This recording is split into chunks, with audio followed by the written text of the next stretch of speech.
मित्रांनो, लग्नानंतर होईलच प्रेम या मालिकेच्या आजच्या भागामध्ये काव्या आता आपलं कपाळामध्ये असणारा गुलाल व्यवस्थित स्वच्छ करत असते. मग आता पार्थ नेमका आंघोळ करून बाहेर येतो आणि आपल्या केसांमधलं पाणी असं काढत असतो.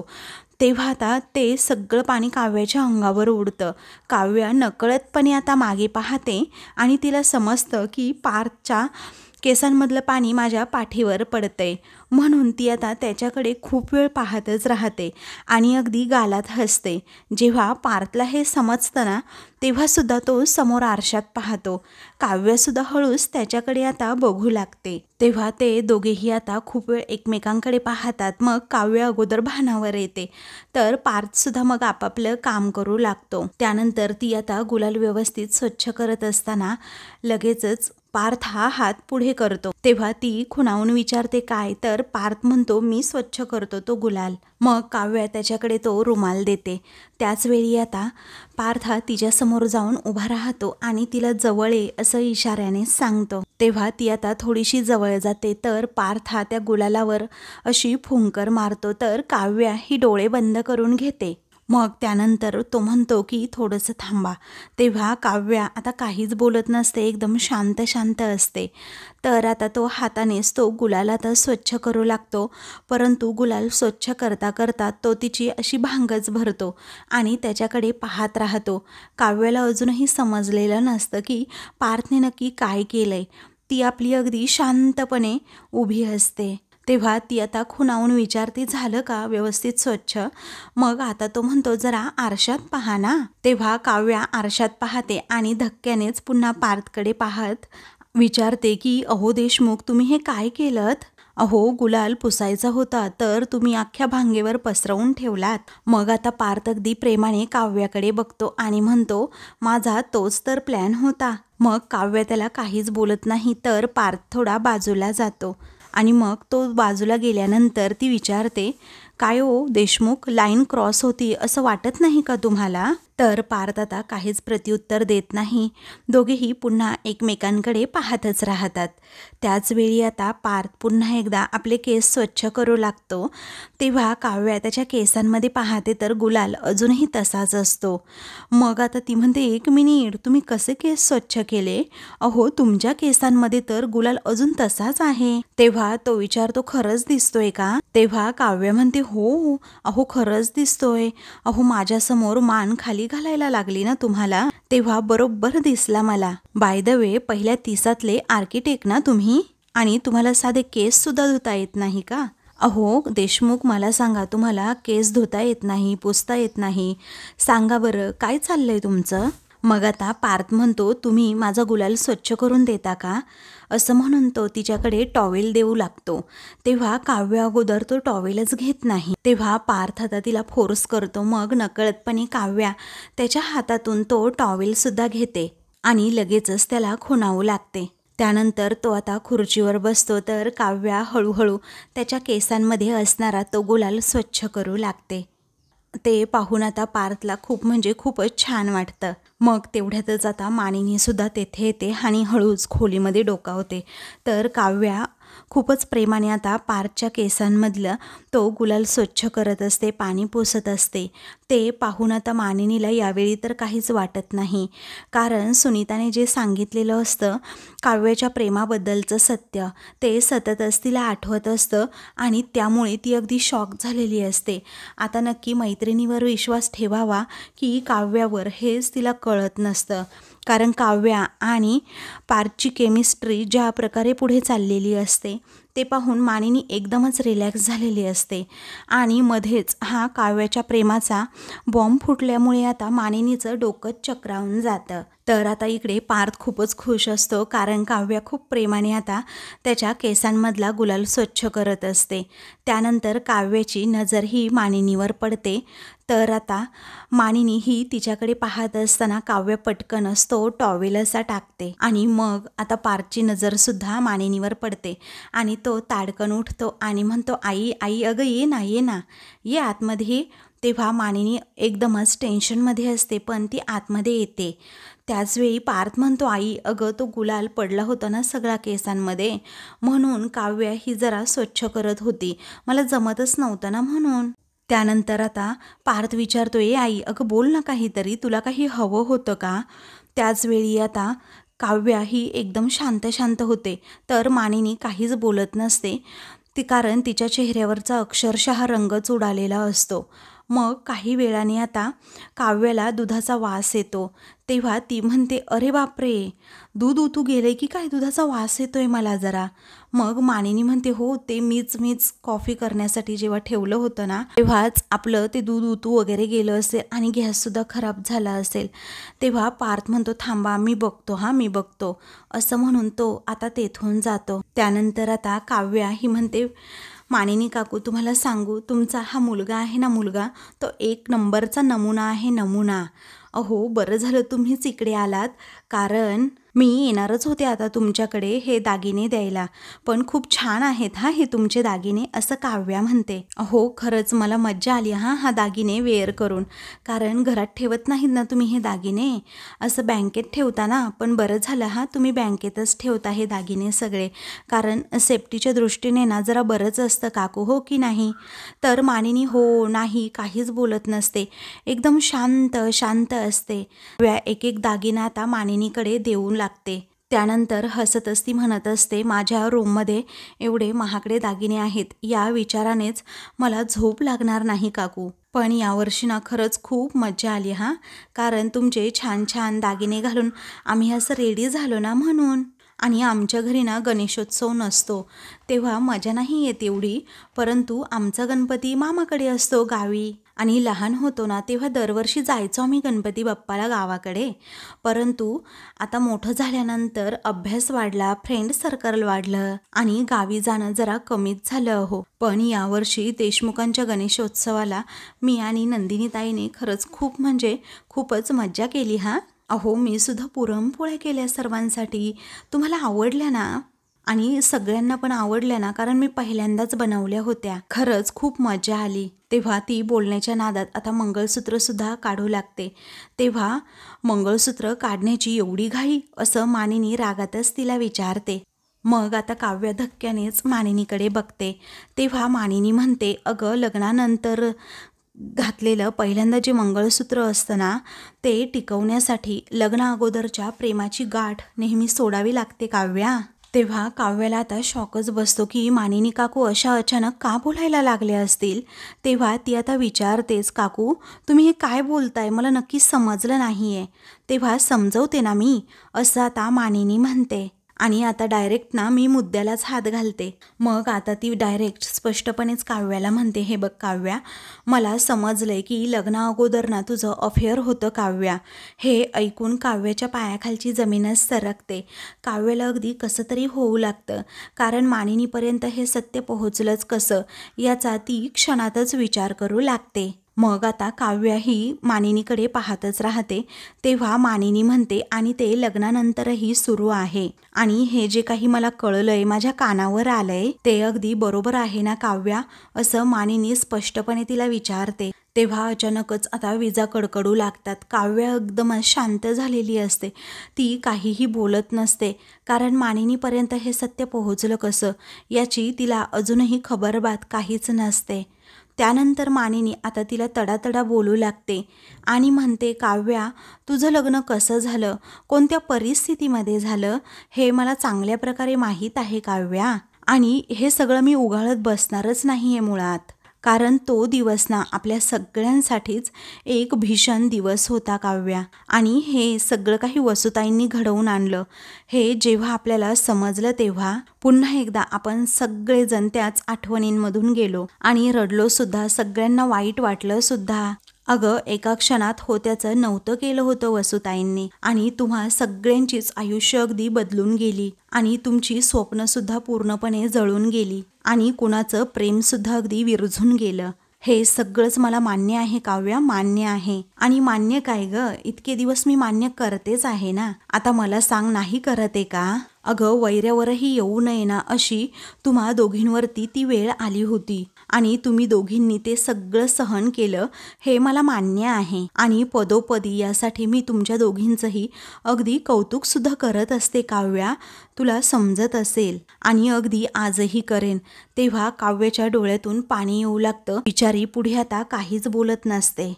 आणि हे जे काही घडलं ना ते फक्त तुमच्या दोघींच्या बाबतीत घडलेलं नाही आहे काव्या, हे माझ्या मुलांच्या बाबतीतही घडलंय आणि या सगळ्याची झळ माझ्या मुलांनाही बसलीच आहे. पण आता जीवाच्या बाबतीमध्ये कदाचित त्याच्यावर झालेल्या बळजबरीपेक्षाही त्याने घेतलेल्या निर्णयाचा जास्त हात असेल. पण पार्थचं काय? अगं काय पार्थचं माझ्या काव्या? अगं जशी तुझ्यावर बळजबरी झाली होती तशी पार्थवर सुद्धा अगदी बळजबरीच झाली होती. पण आपल्याकडे ना मुलींवर झालेली जी सक्ती असते ना त्याला जास्त महत्त्व दिलं जातं. कारण कदाचित मुलं ना बोलून दाखवत नाहीत आणि मनातलं काहीच बोलत नाही, त्यांना रडता सुद्धा येत नाही. आणि माझा पार्थ बिचारा अगदी चिडू सुद्धा शकत नाही ग. आता मला सांग ना त्यांनी कसे काढले असतील हे सगळे दिवस, असं आता मानिनी रडतच काव्याला विचारते. आणि पार्थची काय अवस्था झाली असेल तेव्हा याचाही काव्याला विचार करायला सांगते. अगं तू इतकी आदळआपट करायची, रागराग करायची या घराचा, इथल्या माणसांचा, पण पार्थने असं काहीच केलं नाही ग. पण स्वप्नांची मोडतोड तर त्याचीही झालीच ना. आणि त्याने काय केलं असेल सांग ना काव्या, आणि त्याने कसे काढले असतील हे सगळे दिवस. तेव्हा काव्याला सुद्धा आठवतं की जेव्हा मी डिवोर्स घेण्याचा निर्णय घेतला तेव्हा पार्थला मी स्पष्टपणे सांगितलं होतं. तेव्हा काव्याला आता त्या गोष्टी आठवू लागतात की कशा प्रकारे जेव्हा मी आदळआपट करायचे, सर्वांना बोलायची, तेव्हा पार्थ एकदम शांत आणि शांतच असायचे. कधीही मला त्यांनी झिडकारलं नाही, अन प्रत्युत्तरसुद्धा दिलं नाही. सगळं माझ्या मनासारखं केलं. हे आठवल्यानंतर तिला तिचंच गिल्टी फील होतं.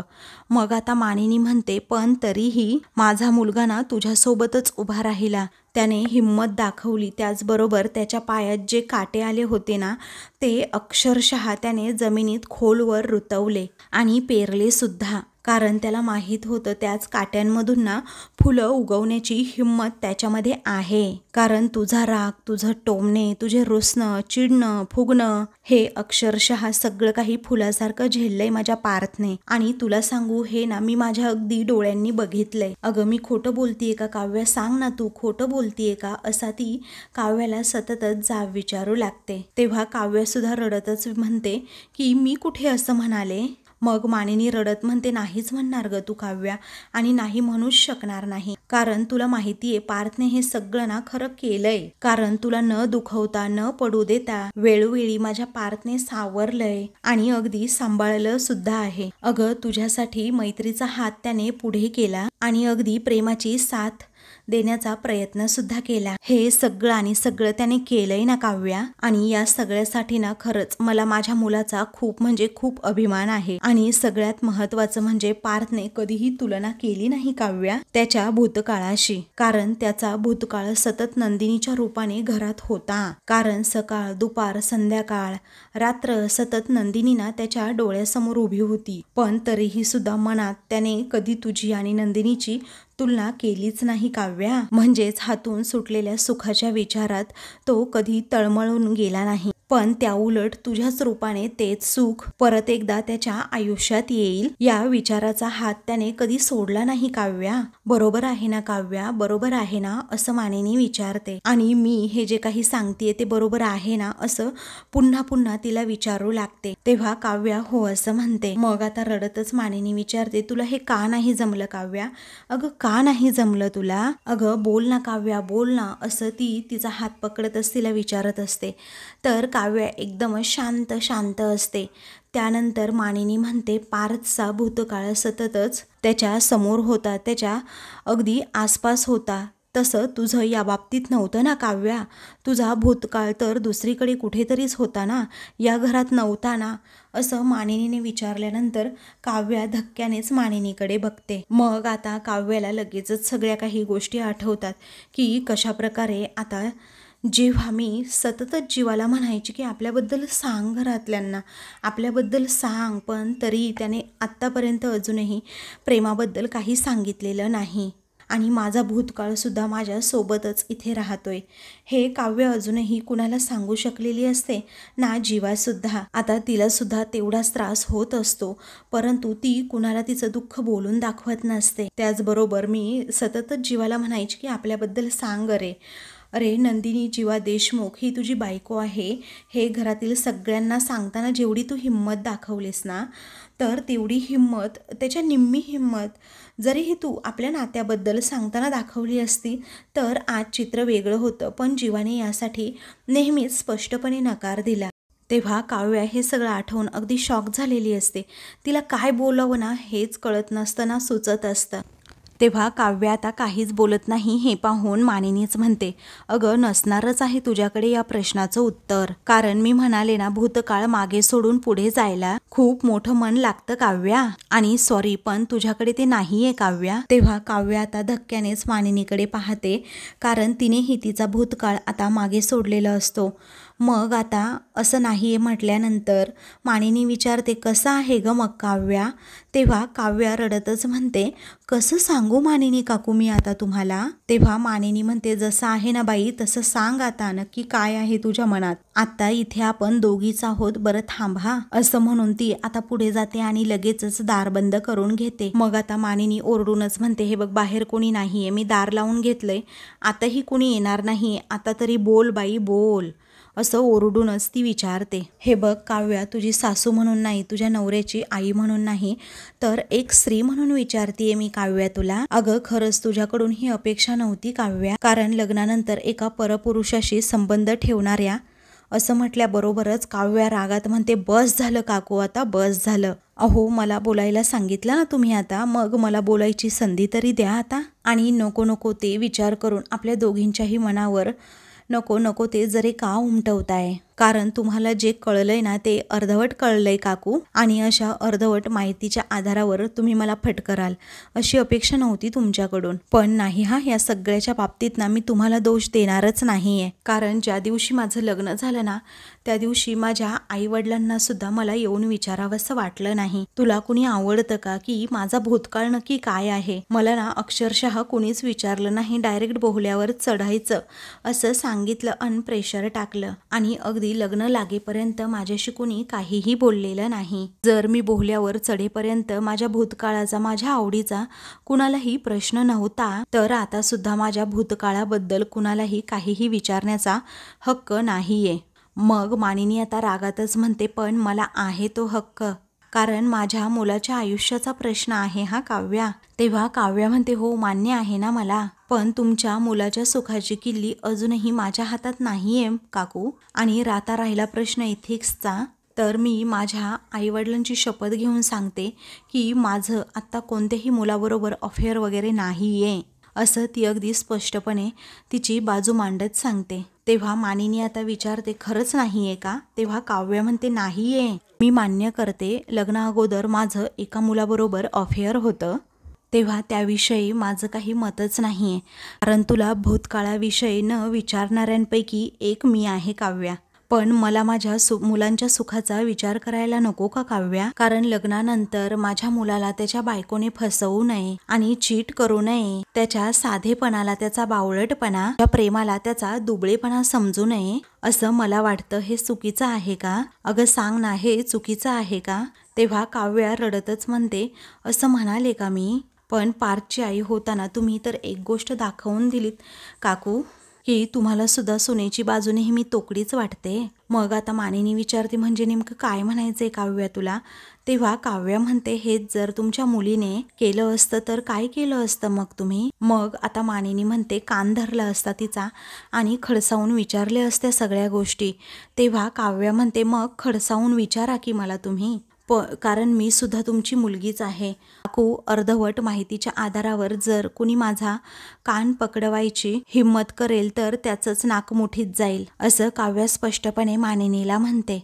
तेव्हा मानिनी अगदी धक्क्यानेच काव्याकडे बघते. मग काव्य म्हणते, कारण काकू तुम्हाला सांगू, मी ना काव्य आहे काव्या. माझी चूक असेल तर दुसऱ्या कुणी माझा अगोदर कान पकडण्या अगोदर मी स्वतः माझा कान पकडेन, आणि एवढंच असेल तर समोरच्या माणसाच्या पायावर नाक घासायला सुद्धा कमी करत नाही मी. पण जर माझी चूकच नसेल तर मी कधीही ऐकून घेणार नाही अशी स्पष्टपणे धमकीच काव्या मानिनीला देते। तेव्हा मात्र मानिनी अगदी धक्क्यानेच काव्याकडे बघते, कारण काव्याने सुद्धा तिच्या प्रेमाचा खूप मोठा त्याग केलेला असतो। तर आता मित्रांनो, पुढील भागामध्ये काव्या रडत म्हणते, मी माझा भूतकाळ ना केव्हाच मागे सोडून आली आहे, त्यामुळे आता कोणीच नाहीये माझ्या आयुष्यात आणि हेच सत्य आहे। तर रात्री सर्वजण झोपलेले असताना काव्या ही जीवाला किचनमध्ये बोलवून घेते आणि म्हणते, आपल्या भूतकाळामुळे ना काय झालंय जीवा, की आपला वर्तमान काळ आणि भविष्यकाळ सगळं काही विस्कटवून टाकलं असतं। तेव्हा जीवा म्हणतो, हे सगळं कुणालाही कळता कामा नये, नाहीतर आपलं अख्खं कुटुंब सुद्धा उद्ध्वस्त होईल। तेवढ्यातच लाईट्स ऑन होतात, तर समोर मानिनी उभी असते आणि धक्क्याने काव्या व जीवाकडे पाहते। तर आता मित्रांनो, अशाच मालिकेंची पुढील भाग पाहण्यासाठी चॅनलला सबस्क्राईब करा।